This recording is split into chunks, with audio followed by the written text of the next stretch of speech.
Hello everyone, this is Erik, the Asian movie enthusiast. I recently uploaded a video with 15 Japanese films from the 1960s that you should watch. Well, here are 15 more. Let's do it. Double Suicide, 1969. This is a drama romance. Masahiro Shinoda directs this film about a married merchant and a prostitute. Now, this is filmed in a stage play style that mimics puppetry, but with real people instead of dolls, which means that it has a surrealistic quality, and in many instances, there are puppet masters dressed in black that prepare the scenes and roam in the background for the viewer to see. A weird choice of style that somehow works and creates a fascinating viewing experience. The lighting in this black and white film is very effective in accentuating contrast, and the set designs are also quite nice. The acting is exaggerated at times, but that makes sense here, given the stage play style. Very interesting film. Human, also known as Ningen, 1962. This is a drama. After a ship is left adrift in the ocean after losing all means of navigating in a storm, the 4 people on board become increasingly desperate as food and water run out. This begins with an awesome storm sequence at sea and provides much suspense. After that, there is much in terms of character interaction and food management. Fortunately, the eating and rationing is implemented in engaging ways, so the viewer can understand the character's starvation. Acting and camera work are very good in this film by Kaneto Shindo. In fact, I think this is one of his best movies. Kwaidan, also known as Kaidan, 1964. This is a horror anthology. Masaki Kobayashi directs this anthology of 4 short horror films. In The Black Hair, an impoverished swordsman divorces his wife and remarries into a wealthy family. In The Woman of the Snow, a woodcutter takes refuge in a fisherman's hut during a snowstorm and encounters a snow witch. In Hoichi the Earless, a priest attempts to protect a blind musician who is haunted by ghosts. And then, in A Cup of Tea, is about a writer who keeps seeing faces in his cup of tea. Now, personally, it took me multiple viewings to appreciate this film because it's primarily an attempt at a work of art, so to speak, that is driven by visuals and sound more than story and character, in my opinion. The set designs and lighting are outstanding and are the main reasons to watch this film. All of the stories are glacially paced, but the only segment I actually had a problem with was In a Cup of Tea. That's the only segment that I actively dislike. It has weaker aesthetics that expose the mediocre script writing. But regardless, this is a classic anthology that is highly acclaimed and beloved by most people who watch it, and over time I've grown to appreciate it myself. Blind Beast, 1969. This is a horror thriller. A blind sculptor in search of the perfect female body kidnaps a beautiful model and takes her back to his lair. This is an interesting situation, and the character interaction is intriguing as the model attempts to manipulate the sculptor and his mother so that she can escape. There are some fairly abrupt plot developments at times, but they do follow a logical progression. The house includes a private art studio with bizarre statues and giant figures of body parts. It's a creepy but also very cool setting that's used for almost the entire film. There are some erotic themes here, but there are no sex scenes that are shown on screen, so you don't have to worry about that. The characters are interesting, and the finale is rather disturbing. In terms of pure entertainment value, this is my personal favorite Yasuzo Masumura film. Go-Go Second Time Virgin, 1969. It's a drama horror film. Now, after being sexually assaulted on a rooftop, a 19-year-old girl meets a mysterious boy, and both share their sexual traumas and fears. Only 66 minutes in length, this is an odd, perverted little film. The characters basically hang out and talk, then engage in acts of violence. An interesting watch, though, likely due to its visual style and dark tones. There are bloody corpse shots and a somewhat depressing mood, which are really impactful. This is the kind of film that expresses a certain artistry and craftsmanship that I admire about director Koji Wakamatsu. This is arguably his most popular film. Chushingura, also known as 47 Ronin, 1962. This is a drama. The Asano clan seeks vengeance upon the lord whose corruption and rudeness led to a series of events that ultimately resulted in their master's death sentence. Now, the strength of this film is the character development of Lord Kira as a total scumbag, which effectively establishes a vested interest in the viewer to desire his death. Although this movie is 3.5 hours long, it does stay interesting throughout, with the various schemes and strategies of the protagonists. The snowy raid in Kira's residence is a very good finale. This film by Hiroshi Inagaki is one of my favorite adaptations of this classic story. Gate of Flesh, 1964, is a drama. After World War II, a band of prostitutes attempt to scratch out a meager existence, while a criminal seeks shelter from the authorities. The characters are very interesting, energetic, and entertaining, yet also avoid being annoying. The color schemes and set designs are highlights here, with the clothing being especially colorful. I also like the showcasing of ruined buildings, as well as the sweaty, grimy atmosphere. Sexual content is present, but non-explicit.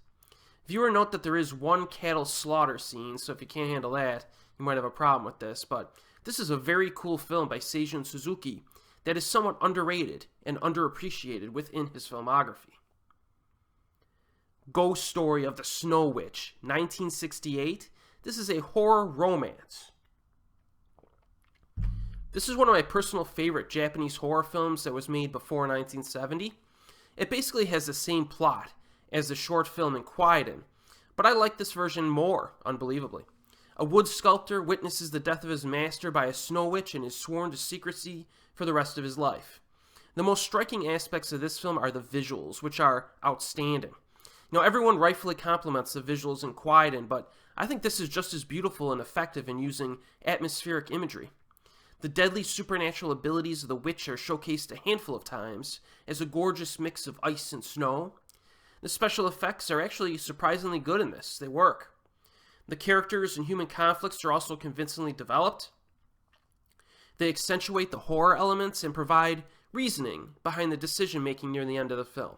And as an added bonus, there's a good romantic element that's bittersweet. This was directed by Tokuzo Tanaka. Oni Baba, 1964, a drama horror film.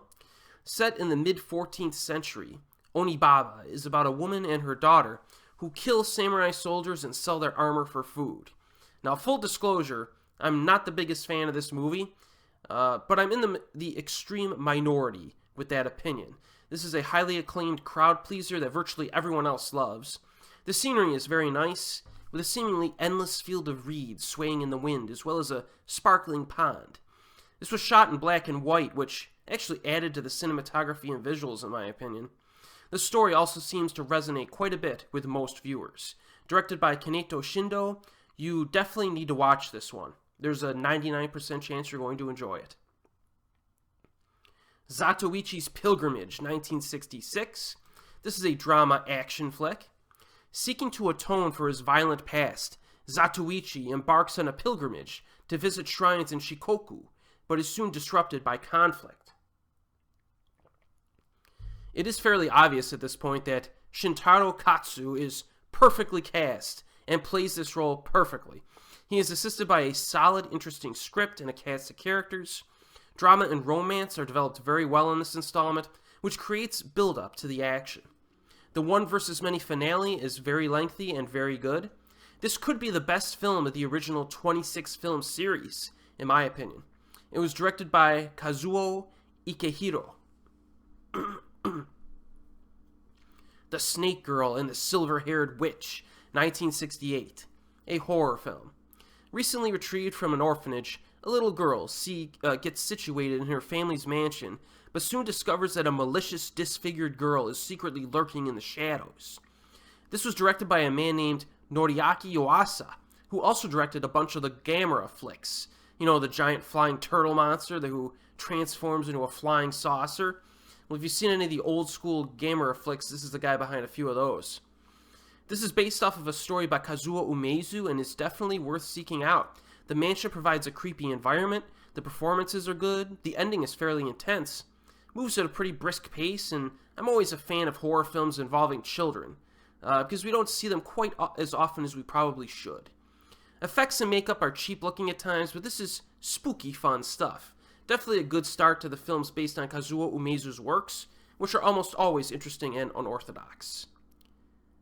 The Betrayal, 1966, an action drama.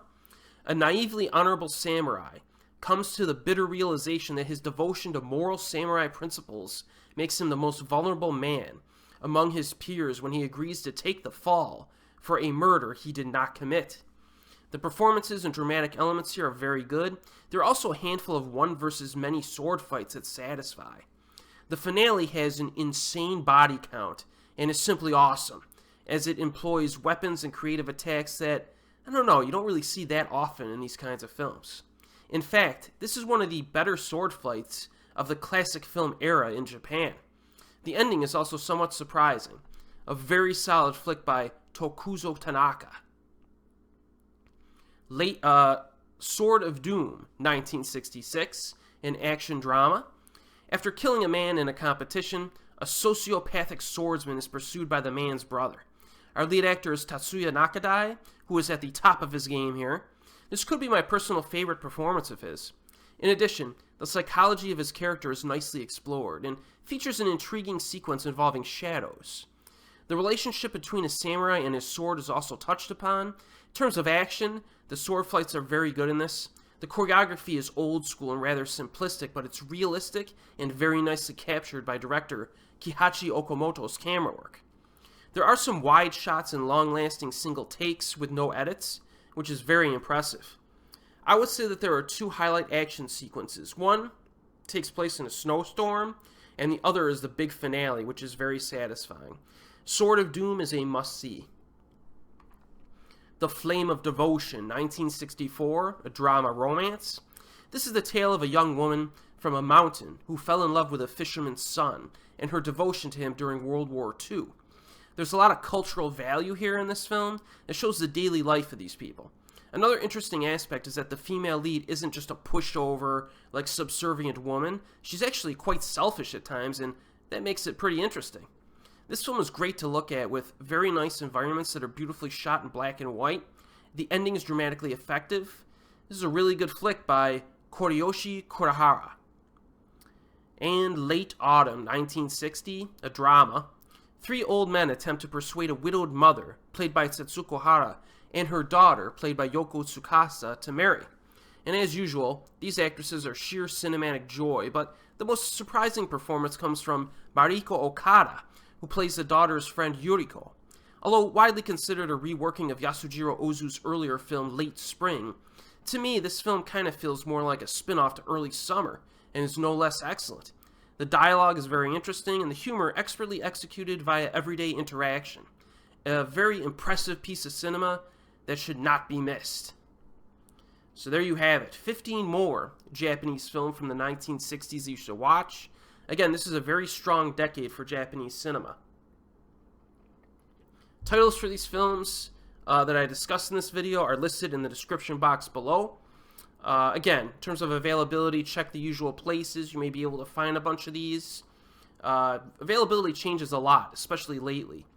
In the next video of this playlist, we're going to crack into the 1970s, so stay tuned for that. Everything's going to be interesting from now on, right up to the present day, so keep following this playlist for more recommendations. And as always, I'll see you next time.